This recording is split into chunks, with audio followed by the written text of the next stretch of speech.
In this lesson I'm going to teach you how to make the perfect Hollandaise. A Hollandaise is an aerated cooked emulsion based on egg yolk, butter and a gastrique, which we're going to make right now. A gastrique is a reduction of white wine with white wine vinegars and other ingredients to flavor it. In this case, very classical, some chopped shallot or sliced shallot, garlic, thyme and coriander seeds and black pepper seeds. If you want, you can add other ingredients as well. I love making it with mandarin, I love making it with cardamom. It really depends on what kind of dish you're cooking and what the desired outcome is. But for now, we're going to keep it super classical. For that, just pour the white wine into a pan. And then we're also going to add the white wine vinegar. We're going to add our sliced shallot. And then we're also going to add the herbs and spices. Now I've cut the garlic in half so the flavor can be extracted a bit faster. If it would be whole, it would take a long time and we're not going to reduce it for that long. Now we're going to put it on a low heat, bring it to a simmer and then reduce it for around 80%. I'm looking for a quite strong, intense flavor. The acidity really needs to be there and you need to keep on tasting, and when you're happy with the result, it's good to go. But do keep in mind that when you're making a gastrique, it's always later on balanced with fattiness. So that's super important. It isn't the final flavor. Well, the gastrique has reduced, and as you can see, it has a lovely color as well from all those shallots. Flavor-wise, it is the right acidity that I'm looking for. So now we need to drain it. And then it's ready to be used for the next preparation. Now, because there is not a lot of little pieces into a gastrique, this time I am using a spoon to press out any liquid because I don't want to waste anything. I'm not going to press all the way down because then you'll actually press the shallots through the sieve, but just to make sure that you don't waste anything. And when I'm making a gastrique, usually I make a pretty large batch. Let's say 10 times the amount of this, because then I freeze them in little bags that I need as a quantity for the other recipe. So this is always a base, and it's great to have bases like this in your freezer. If you're a chef or a cook at home, then I always prefer to freeze them in ice cube trays. Now that the gastrique is done, we can start on the Hollandaise. For that, first pour the gastrique into a big saucepan together with the salt. Then we're going to bring this to a boil, and then I have a super cool, at least that's what I think, I have a super cool trick. So now that the gastrique is boiling, I'm going to turn down the heat all the way down because you don't want to overcook the yolks while we're adding them. And this may sound a bit strange to many of you, but this way is super fast. Can you imagine making Hollandaise with 60 egg yolks? Big whisk, it's so tiresome to keep on whisking. So that's why I learned this little technique where you add the yolks while blending it with a hand blender. So this will temper the yolks with the gastrique, it will add air, and that allows you to, like, let's say, cut the beating time. Quality-wise, it's absolutely the same. So add these one by one while mixing it with a hand blender. Now, as you can see, there is already a lot of air in the mixture. There is already a lot of heat in the mixture. So now we can turn it back to, like, let's say a medium heat and start beating it with a whisk.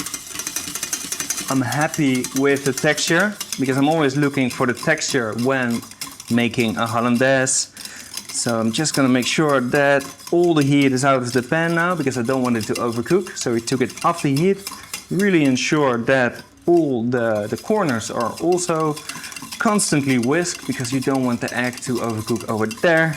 And then, as you can see, I think, like, classically you need to be able to pull an 8 in the mix, and I am. So that means the texture is good, and that means that the egg yolk is also cooked.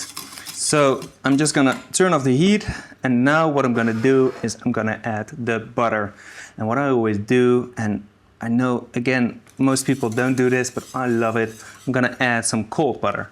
Normally you need to add clarified hot butter to emulsify the Hollandaise, but I just love cold butter. because when you clarify a butter, it loses its solids, and I love those because they have so much flavor. So that's why I prefer a cold butter. And another great advantage is that you are cooling down the Hollandaise, and that prevents it from overcooking. And now the final bit of butter, and as you noticed, I did add it piece by piece until it's fully emulsified. If you don't do that, there is a possibility it might split. Now, the final trick I have for you guys, and again, I don't think a lot of people will agree with me, but I'm definitely gonna share it because for me it has been a lifesaver. I always add half a tablespoon of store-bought mayonnaise to my Hollandaise. And I know that this is strange, but what it does is that store-bought mayonnaise contains so much binders that it also prevents the Hollandaise from splitting while you're in service. I mean, can you imagine? 5-hour busy service. You made your Hollandaise at the beginning of service, and then you just want to be able to finish it at a consistent texture and temperature and flavor all service long. Plus, flavor-wise, texture-wise, it's not gonna do anything. So give it a quick mix, and then we're gonna season it with some black or white pepper, depending on the flavor you want and also on the look you want. You can use white pepper if you don't want the black spots in the Hollandaise, and you can use black pepper if you don't care, then it's okay. Flavor-wise, I do prefer black pepper, but if it comes to presentation, I think white pepper is the choice for this one. So just give it a quick more mix, season it, and then it's ready to be served. Now, as you can see, it has a lovely texture. For me, this is the perfect texture for a Hollandaise. It is firm, it is still a bit runny, and look at that beauty. No lumps, just a silky, silky smooth texture. I would suggest to serve this obviously with an Eggs Benedict, or with, let's say, poached egg on some risotto, on a beautiful piece of poached fish. Just be creative, and I'm pretty sure you'll think of a great dish.